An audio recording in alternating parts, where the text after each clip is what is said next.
গভীর চিন্তার ভিতরে মেয়েটি কি জবাব দিবে খলিফার সামনে? ওমর বিন খাত্তাব এমন একজন খলিফা, পৃথিবীর সেরা খলিফা, নবীজির পরে পৃথিবীর সেরা খলিফা, অর্ধ পৃথিবী শাসন করতেন খেজুর গাছের তলায় বসে।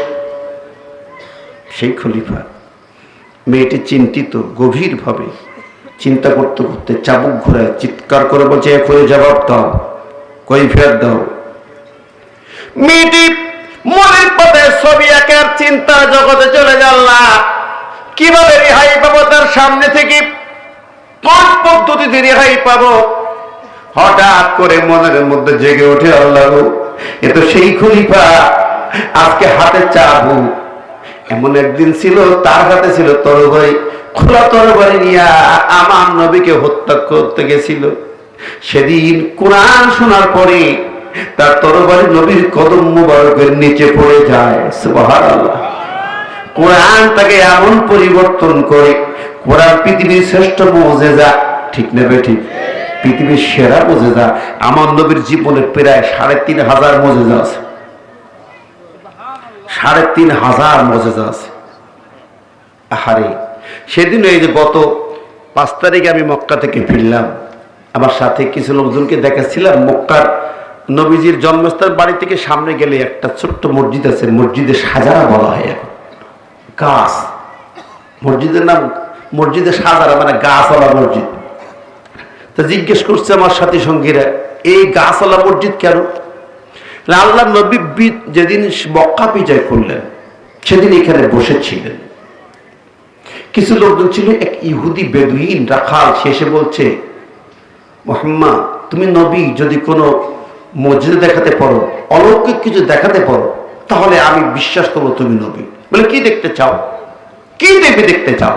বলে, ওই যে দূরে একটা গাছ, ১-১৫০ গজ দূরে একটা গাছ, ওই গাছটা যদি তোমার কাছে এসে তোমার কাছে চলে আসে, তোমাকে সালাম জানায়, তাহলে বিশ্বাস করবো তুমি নবী। তাই ঠিক আছে, আল্লাহকে বললেন এই গাছ চলে আসো, ইঙ্গিত করলেন, মুহূর্তের ভিতরে গাছ কাছে চলে আসলো, এসে নবীর কদম মুবারকে পড়ে সালাম জানাইল। সুবহানাল্লাহ। বেদুইন দেখো, ও তো হতভম্ব হয়ে যায়, কেমন করে সম্ভব একটা গাছ ওইখান থেকে ছুটি এসে আমার নবীর কদমে সালাম জানায়? কল্পনা করা যায় কি? ভাবা যায় না। বেদুইন মাথা ঘুরে যায়। আল্লাহর নবী বলে, দেখেছো কিনা? হ্যাঁ দেখলাম। গাছ তুমি চলে যাও। গাছ কালে বা সারা করতে করতে চলে যায়। সুবহানাল্লাহ।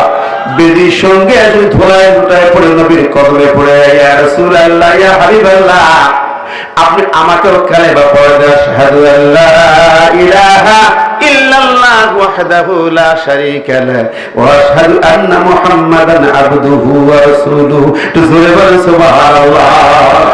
সবাই কালেমা পড়ে, লা ইলাহা ইল্লাল্লাহ।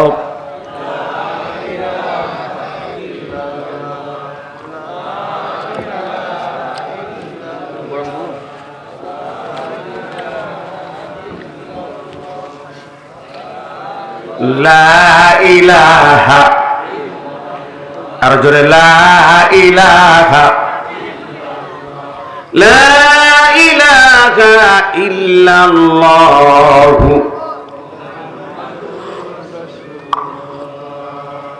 সম্মানিত হাজিরিন, আবার যে কথা বলছিলাম, খলিফা ওমর চাবুক ঘুরাই। মেয়েটি চিন্তিত, কিন্তু মনের পাতা একটা চিন্তা, যে ওমর তরবারি নিয়ে ছুটেছিল কল্যাণীতে, কোরআনের কাছে দুর্বল হয়ে যায়। পৃথিবীতে একটি জায়গায় দুর্বল ওমর, তা হলো কোরআন। কারো সুপারিশ গ্রহণ করে না। নিজের ছেলেকে মারার সময় হাজার হাজার সাহাবী সুপারিশ করে কেঁদেছিল। স্ত্রী সামনে যে গড়াগড়ি খেয়েছিল, আবু সাবার মা গড়াগড়ি দিয়েছিল, তাও ক্ষমা হয়নি। বলেন তো, স্ত্রীর কাছে সবাই তো দুর্বল। বউ যদি কয়, তার কোনো কথা আছে? আর কোনো কথা আছে? বউ যদি আজকে চাইছে, বাবা না মাহফিলে, তো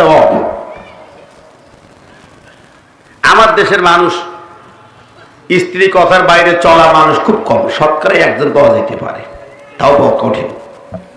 এক বাদশাহ বললো, আমি পুরস্কার দেবো, জনগণ আসো, ডাক দিল, 2 সারিতে দাঁড়াইবা, আমি বিশেষ পুরস্কারের আয়োজন করেছি। ঠিক আছে, তো লোকজন বলে এদিকে দাঁড়াও, যারা স্ত্রীর কথা মতো চলো তারা এক লাইনে দাঁড়াও, আর যারা চলো না তারা এই পাশে দাঁড়াও।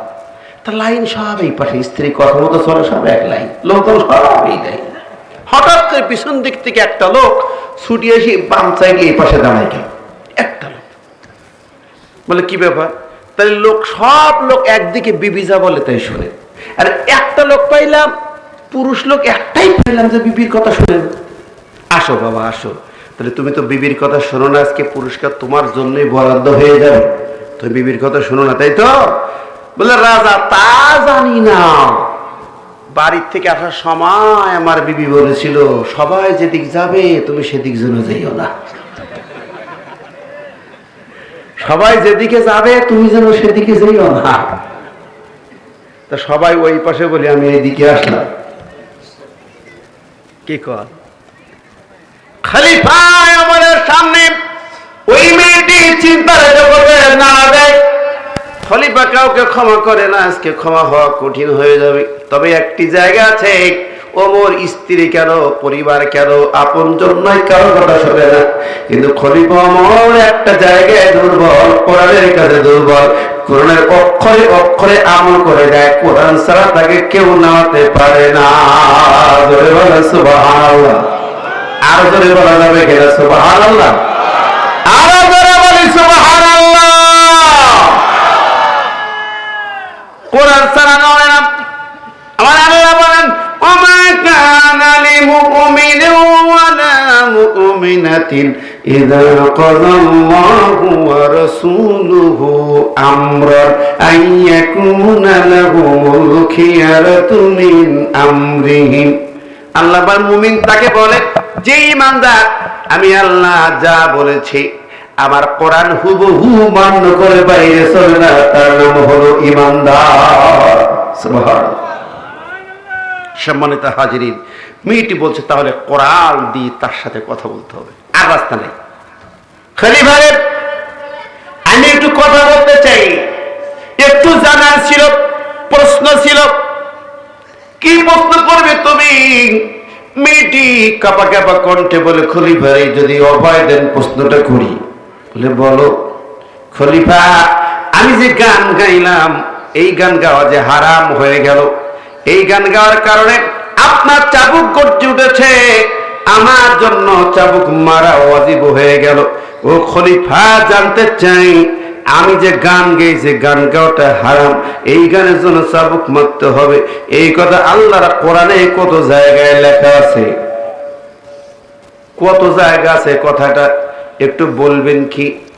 খলিফা ওমর বলেন তুমি কি মুসলমানের সন্তান নাও? তুমি কি কোরআন পড়তে জানো না? তুমি কি কোরআনের রাজ্যে ঘোরো না? কোরআন পড়তে পারো না নাকি? বলে জি খলিফা, কোরআন জানি, কোরআন পড়ি, পড়ার আমার সিনায় আছে, কিন্তু আমি আপনার কাছে জানতে চাই খলিফারে এই কোরআনুল কারীমের ভিতরে কত জায়গায় লেখা আছে যে এই গান গাওয়ার জন্য চাবুক মারতে হবে, গান গাওয়া যাবে না? কত জায়গায় আছে এটা একটু বলবেন কি? খলিফা বললেন সূরা লুকমানে চলে যাও, সূরা লুকমানের পাতায় চলে যাও। আমার আল্লাহ পাক সেখানে বলে দিয়েছেন, দেখো ওমিনান নাসি মান ইয়াশতারি লাহওয়াল হাদিসি লিইউদিল্লা আন সাবিলিল্লাহ।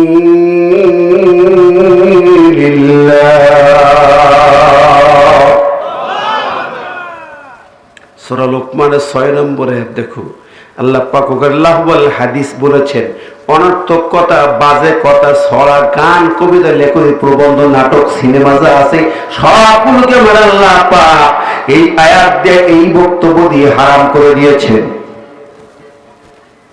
মেয়ে বলে খলিফারে কোরআনের বাণী আল্লাহর কালাম অমান্য করা যাবে না, মানতেই হবে। এই একটি পয়েন্ট আছে, একটি বিধান যা আমি লঙ্ঘন করে ফেলেছি ঠিকই, কিন্তু খলিফা কোরআনের একটি বিধান লঙ্ঘন করলে যদি তার জন্য চাবুক মারা ওয়াজিব হয়ে যায়, আমি জানতে চাই ও খলিফা রে আমার বাড়ি প্রবেশ করার সময় তুমি ওই কোরআনের তিনটি বিধান লঙ্ঘন করে প্রবেশ করেছো, তিনটি হুকুম অমান্য করে আমার বাড়ি প্রবেশ করেছো, তাহলে তোমার কি শাস্তি হতে পারে? আল্লাহু আকবার। পেঁয়াজ লাগাই দিল নাকি?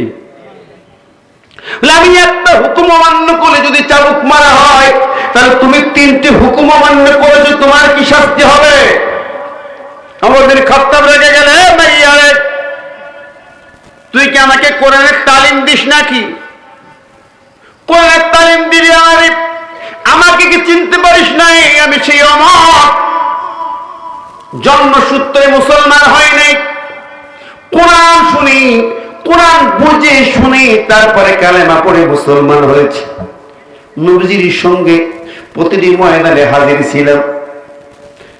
খেলাফতের দায়িত্ব যখন এলো, অর্ধ পৃথিবী শাসন করি কোরআন দিয়া।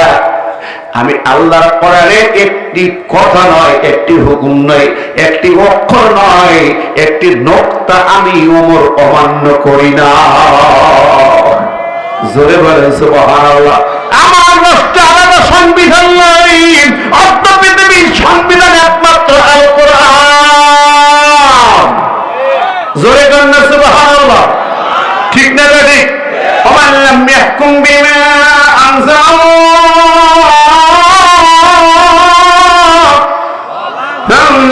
ফাউলাইকা হুমুল কাফিরুন।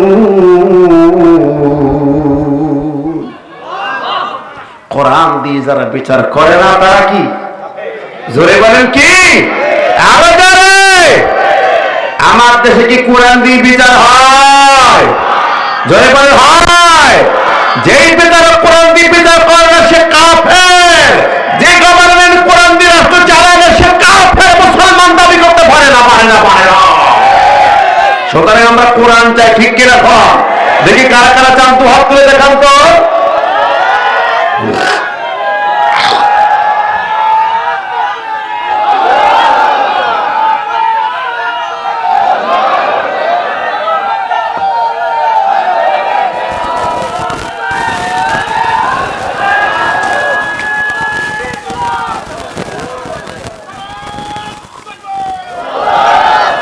তকবীরের জোর নেই,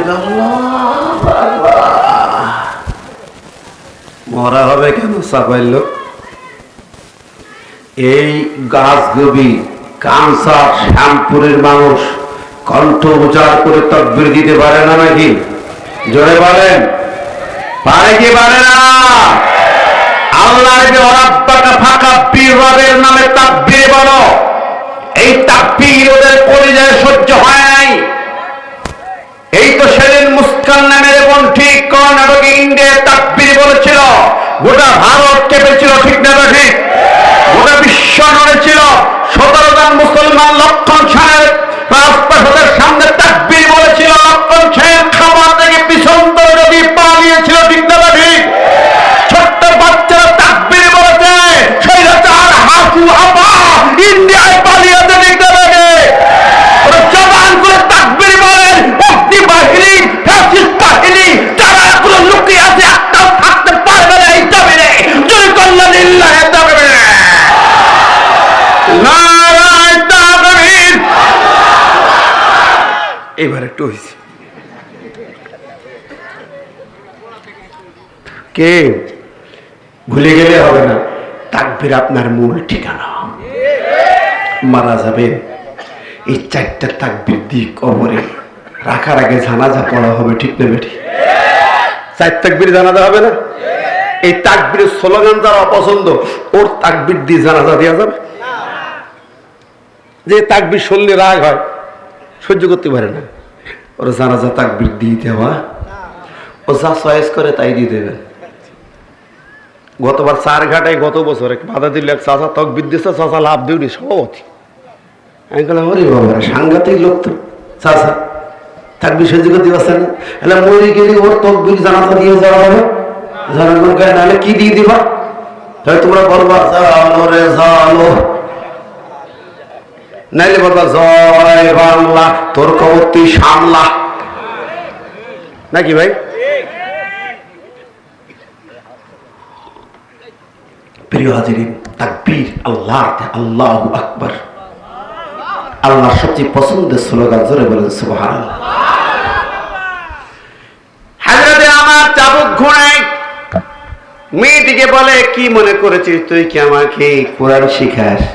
আমি ওর একটা নক্ত মন্য করি না। মেয়েটি বলে, ও খলিফা রে, আমি তোমাকে তালিম দেবো এবং অধ্যত্ত আমি দেখাতে পারি না। আমি তোমার নাতিপুতি বয়সের সমান, একেবারে অল্প বয়সী তরুণী কন্যা। আমি কেন তোমাকে কোরআনের তালিম দেবো? এত সাহস নেই। কিন্তু খলিফা রে, আমি যে কথাটা বলেছি, আমি যদি তার প্রমাণ কোরআন থেকে পেশ করতে পারি, কোরআন কারীম থেকে প্রমাণ পেশ করতে পারি যে তুমি কোন 3টি বিধান লঙ্ঘন করে আমার বাড়ি এসেছো, তখন কি মেনে নেবে? যদি অনুমতি দাও, তাহলে তোমার সামনেই কোরআন তেলাওয়াত করে শুনিয়ে দে। জোরে জোরে বলেন সুবহানাল্লাহ। ওরকে কি কোরআন শোনাবে আমারে? এ তো বেকায়দা কথা। কোরআনের কথা শুনলে তো ওমর থমকে যায়, ওমর ঠান্ডা হয়ে যায়, নীরব হয়ে যায়। ওমর বিন খাত্তাব বলে, আমি আচ্ছা তুমি কোরআন শোনো, শুনি বুঝি দেখি।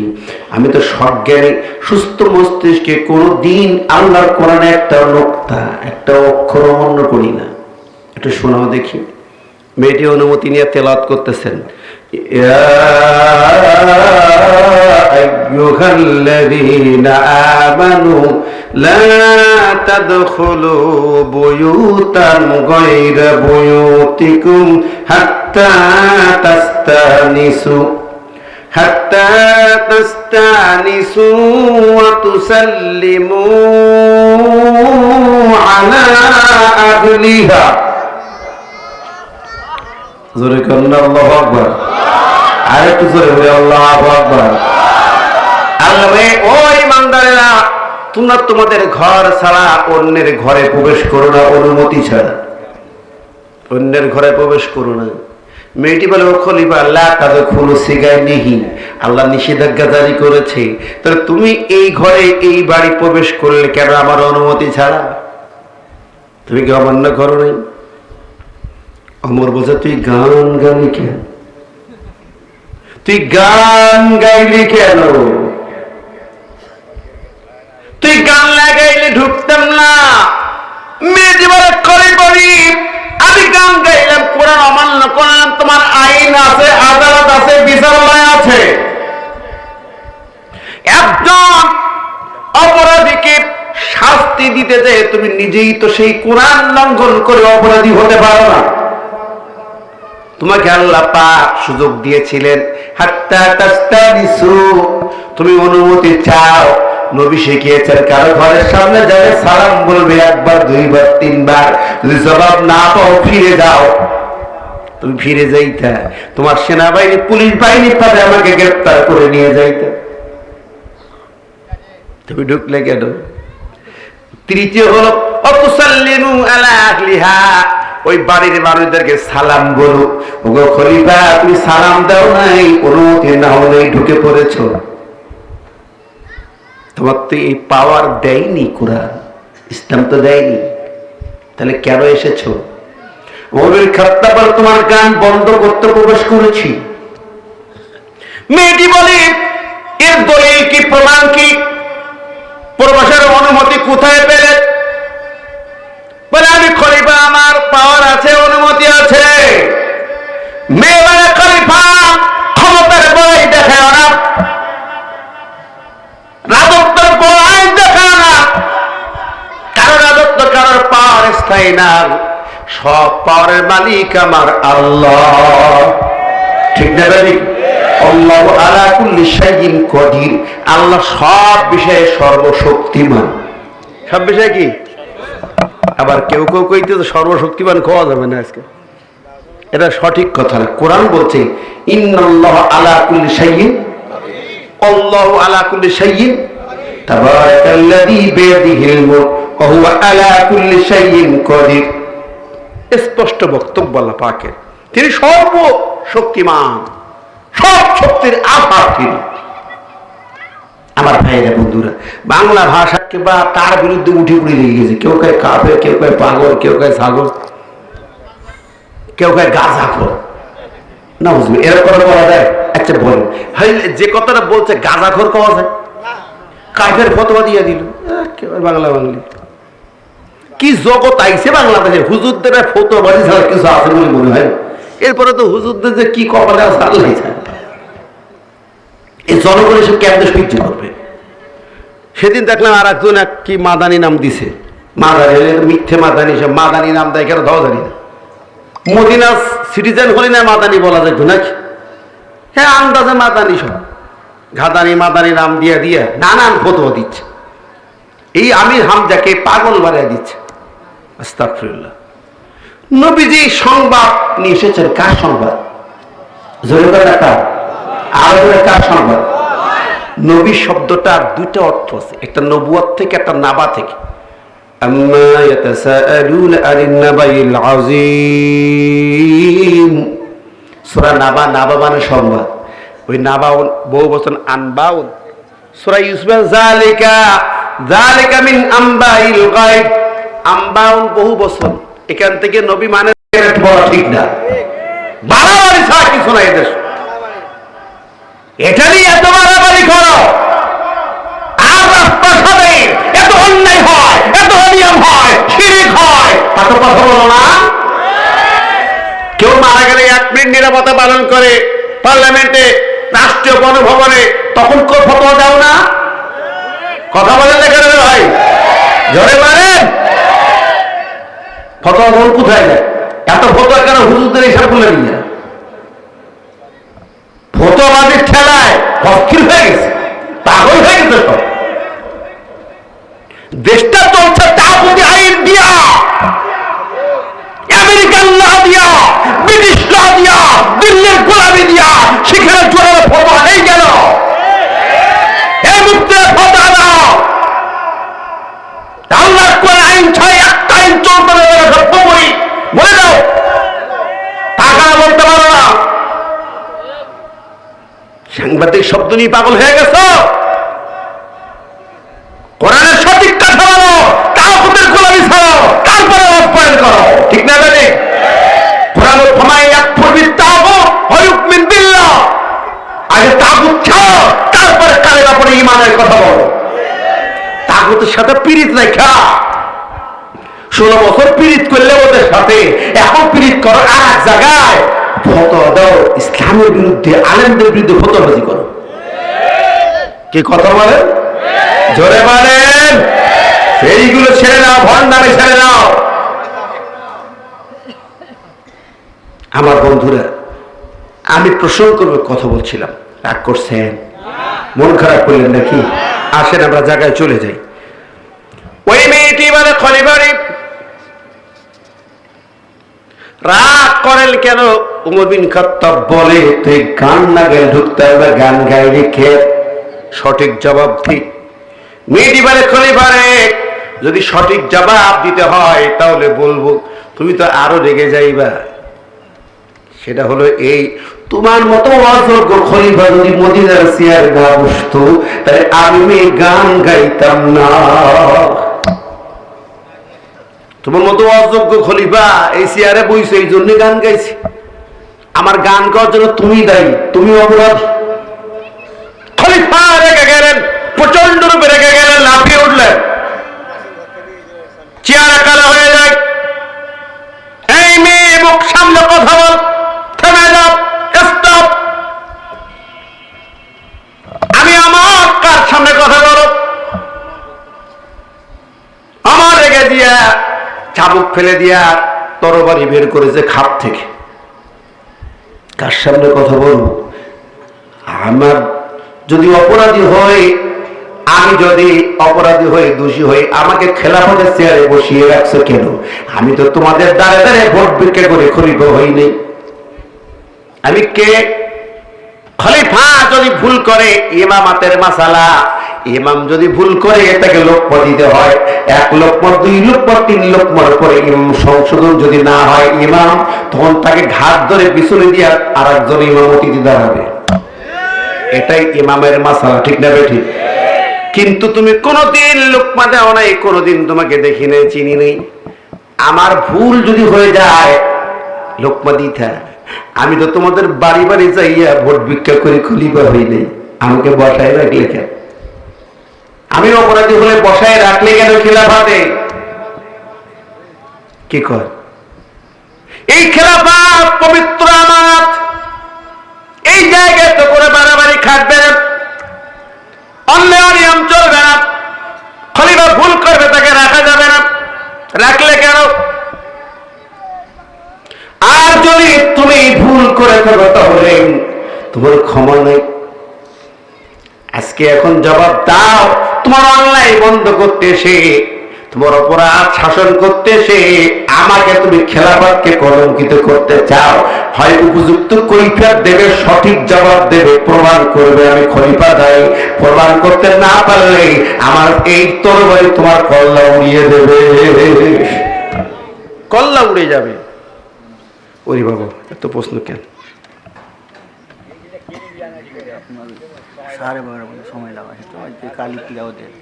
আমার ভাই বন্ধুরা, কঠিন ব্যাপার, ঠিক না? ঠিক। আমি অপরাধী হলে কেন বন্ধ করবাই? খেলাফত, ইসলামী খেলাফত পুত পবিত্র একটা জায়গা, ওই জায়গায় আল্লাহ কালামের বিরুদ্ধে কোনো কাজ হতে পারে না।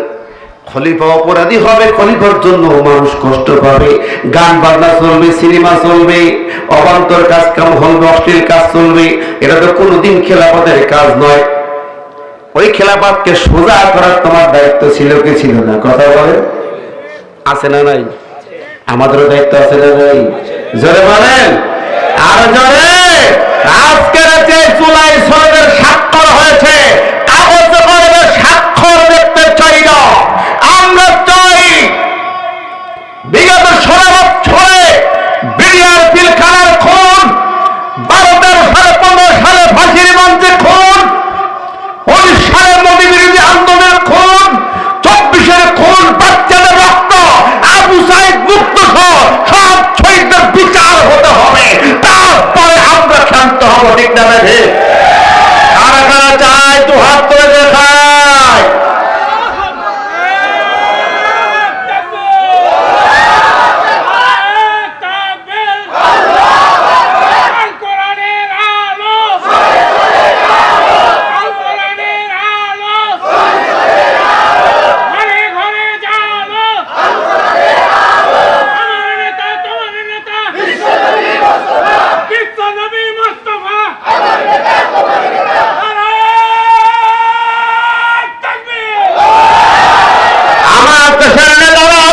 মদিনা সরকার নাম ফালায় ভারতের সড়ক দিয়ে রাষ্ট্র চালায়, ঠিক না? ঠিক। এখন আমেরিকার প্রেসক্রিপশনে চলতেছে, এসব চলবে না। আল কোরআনের প্রেসক্রিপশন দিয়া বাংলার রাষ্ট্র চলতে হবে। আর তারা চাই এর জন্য তো হাত করে আল্লাহকে দেখায় না।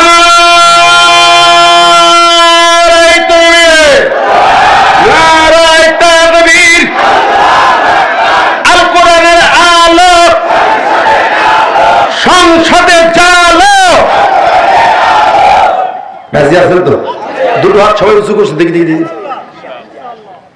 কোরআনের পক্ষে কারা কারা? আমি তো দলের নাম বলি নাই, বলছি নাকি? কোরআনের কথা বলছি। যদি কারা হাত না ওঠে তাই ভাববেন সে কোরআনের বিরুদ্ধে।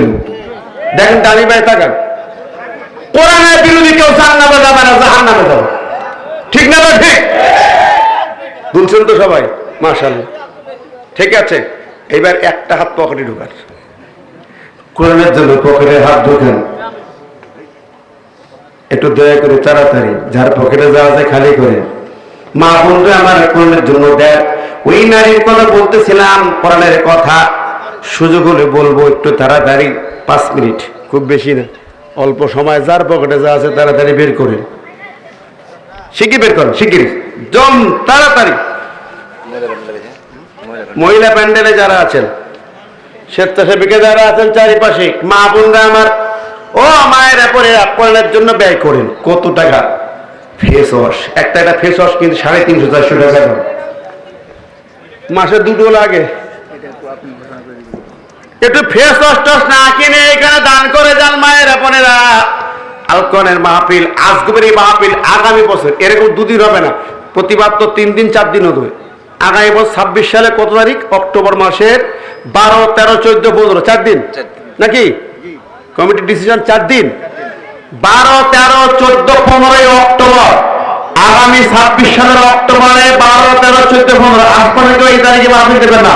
আজ তুমি দুস্থ কল্যাণ ট্রাস্টের মাহফিল আগামী বছর 4 দিন। লিল্লাহি তাকবীর, লিল্লাহি তাকবীর।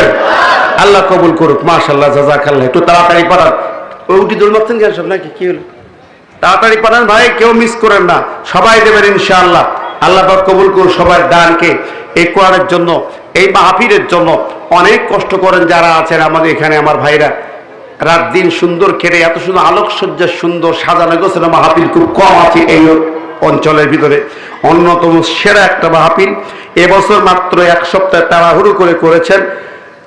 এজন্য খুব বেশি দূর আগাতে যেতে পারে, মাত্র 2 দিনে শেষ করেছে। আমার ভাইরা আগামী বছর আবার নতুন সাজে সজ্জিত হবেন। 4 দিন ব্যাপী ঐতিহাসিক তাফসীরুল কোরআন মাহফিল অনুষ্ঠিত হবে। কোরআন কারীম থেকে সুমধুর আলোচনা আপনারা শুনে থাকেন, আবারও শুনবেন ইনশাআল্লাহ। ওই তাড়াতাড়ি পাঠালেন। রুমাল দিচ্ছেন সবাই? মা বোনদের মাঝে রুমাল গেছে কিনা? মহিলা প্যানেল কোন পাশে? ডাইরে পায়ে 2 সাইডে। মাশাআল্লাহ, মা বোনরা যারা আছে তারাও পাঠিয়ে দেবেন। প্রত্যেকে দেবেন কোরআনের জন্য, দ্বীনের জন্য, এই মাহফিলের জন্য সর্বোচ্চ দান আপনারা দিবেন, এটা আমরা আশাবাদী। আল্লাহ কবুল করুন। অনেক ছেলেরা বিদেশ থাকে, দেশের বাইরে থাকে, তারাও দেয়, দেয় না নাকি? মানিকুল, দেশের বাইরে যারা থাকে তারাও পাঠায় তো নাকি? মাশাআল্লাহ, সব দিকে যোগাযোগ রেখে গ্রামের মানুষ, এলাকার মানুষ যারা দূর দূরান্ত থেকে এসেছে সবাই একটু মেহরবানি করে যার কাছে যতটুকু দেওয়ার মতো তাড়াতাড়ি দিয়ে যান। একটু দূর শুকরি আল্লাহুম্মা সাল্লি আলা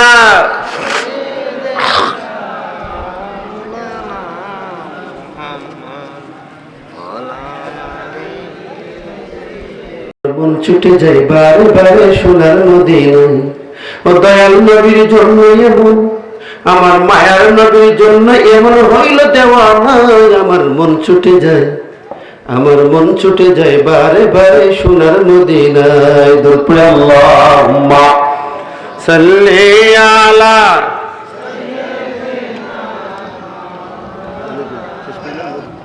কিছু বলতে হবে না, মানে সময়টা একটু দোয়া করে দেবো।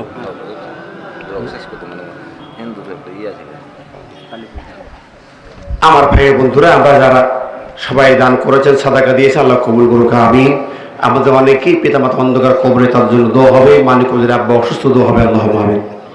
ربنا ظلمنا أنفسنا وإن لم تغفر لنا وترحمنا لنكونن من الخاسرين ربنا آتنا في الدنيا حسنة وفي الآخرة حسنة وقنا عذاب النار।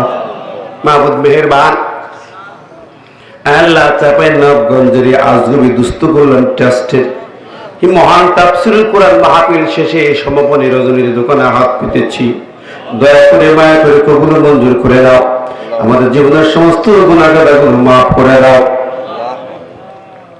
মাবুদ মেহেরবান, এই 2 দিন তাফসীরের আয়োজন যারা করেছেন, শুনতে ছুটে এসেছে, সহযোগিতা পাঠিয়েছেন দেশ থেকে বিদেশ থেকে, আল্লাহ সবাইকে তুমি কবুল মঞ্জুর করে দাও। আল্লাহ মাহফিলের ওসিলায় আমাদের সবাইকে মাফ করে দাও। মালিক, খাস করে ফরিয়াদ করি 2 দিন যা কিছু আলোচনা, কোরআন তেলাওয়াত, দরুদ সালাম, জিকির আজকার, দোয়া কায়লা, ভুল ত্রুটি মাফ করে দিয়ে তামাম হাদিয়া সওয়াবটুকু সোনার মদিনায় নবী পাকের রওজা মুবারকে পৌঁছে দাও। বাবা আদম থেকে পর্যন্ত গহীন অন্ধকার মাটির নিচে যত বান্দা বান্দি ঘুমিয়ে গেছেন, নবী রাসূল, মুমিন, মুমিনাত, সাহাবা, তাবেঈন, তাবেঈন, মুস্তাহিদিন, সকলের রূহ মুবারকে হাদিয়া সওয়াব পৌঁছে দাও। খাস করে আমরা হাত পেতেছি, আমাদের অনেকে জন্ম দুঃখিনী মা দুনিয়াতে নাই, আব্বাজান নাই, অন্ধকার কবরে কেমন আছে জানা নাই। আল্লাহ, মায়ের দিন তো কখনো শোধ হয় না। সন্তান যদি বুকের চামড়া কেটে মায়ের জন্য 1 স্যান্ডেল বানিয়ে দেয়, তবু 1 ফোঁটা দুধের ঋণ শোধ হতে পারে না। সেই মা জননী কবরের ভিতরে কেমন আছে জানি না। আম্মাজানকে মাফ করে দাও। আব্বাজান মাথার ঘাম পায়ে ফেলে রোদ বৃষ্টি ঝড় বাদল অপেক্ষা করে লালন পালন করেছেন, সেই বাবা কেমন আছে কবরের মালিক জানতে পারি না। মেহেরবানি করে আব্বা আম্মাকে মাফ করে দাও, তাদের কবরগুলো কি জান্নাতের টুকরায় পরিণত করে দাও।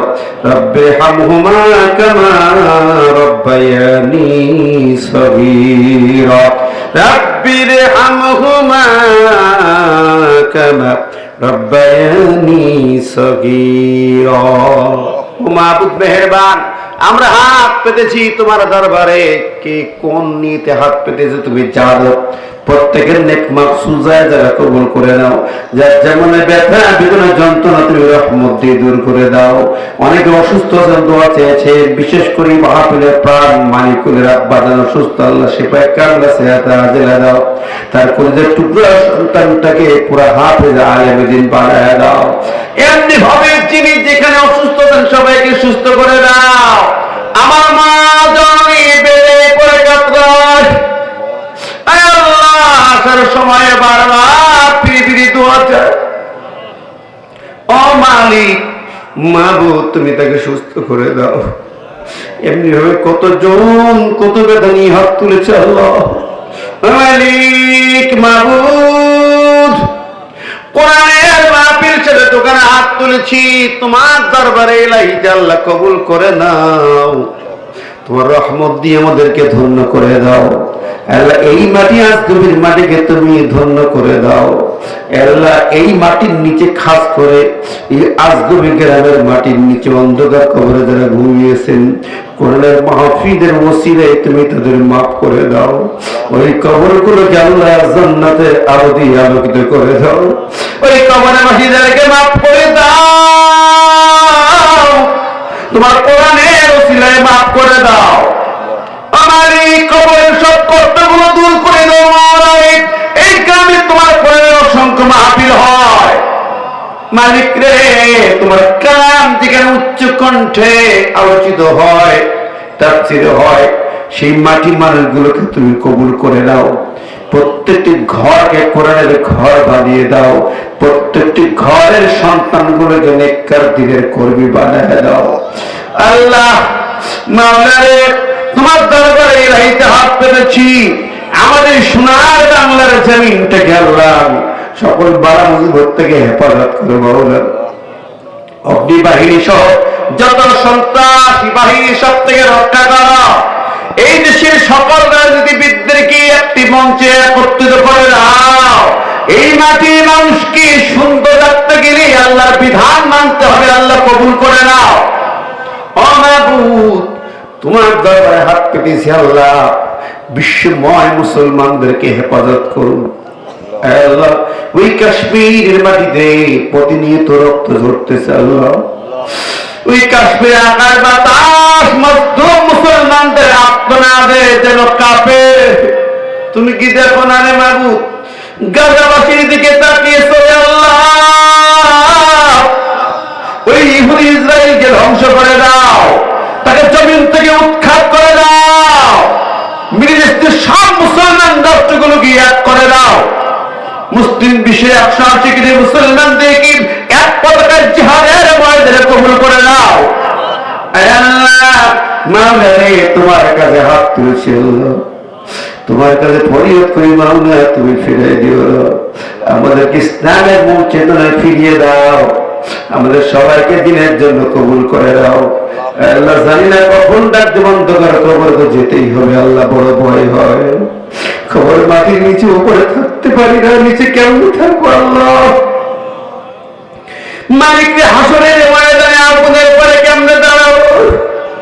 সূর্য মাথার পরে 100 গুণ পাওয়ার নিয়ে হাজির হবে, মাথার কাজ সাথে পড়বে জমিনের ভয়। কেমন করে সইতে পারবো আল্লাহ?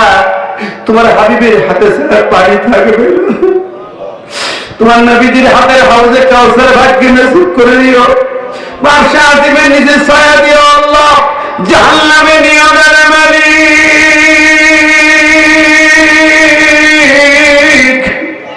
ওই আগুনে দিও না। আল্লাহুম্মা আযিরনা মিনাল নার, আল্লাহুম্মা আযিরনা মিনাল নার। ও মাবুদ, কখন ডাক দেবে, কখন মালাকুল মউত দুয়ারে হারা দেবে? মৃত্যু যে সত্য আর কিছু নেই, কোন মুহূর্তে একটা জানি না। কবরে যাওয়ার আগে খালি মুসলমান হওয়ার তৌফিক দাও আল্লাহ। ঘরে বসে বসে বিছানায় মৃত্যু দিও না, রোড অ্যাক্সিডেন্টে মৃত্যু দিও না, হাসপাতালের বেডে মৃত্যু দিও না, ডেঙ্গু জ্বরে নিও না, করোনায় নিও না। মালিক মৌত যখন দেবে, জিহাদের ময়দানে শহীদি মৌত দিও আল্লাহ, শহীদি মরণ দিয়ে রে মালিক। যদি ভাগ্যে শাহাদাতের পেয়ারা নাই থাকে মাওলা, নামাজের সিজদায় মরণটা দিও। নামাজ পড়তে পড়তে সিজদায় মৌতটা যেন হয় মাহবুব। যদি শাহাদাতের পেয়ারা ভাগ্যে না থাকে আল্লাহ, তবে তোমার কোরআন তেলাওয়াত করতে করতে মরণটা দিও রে মাওলা। আল্লাহ আমাদের সবাইকে কবুল করে নাও, আমাদের সন্তান সবাইকে মৌতের জন্য তৈরি হওয়ার তৌফিক দাও। যে মুহূর্তে মালাকুল মউত দোয়া হানা দেবেন, এই জবানে জীবনে যায় কিমানের কালেমা লা ইলাহা ইল্লাল্লাহু মুহাম্মাদুর রাসূলুল্লাহ।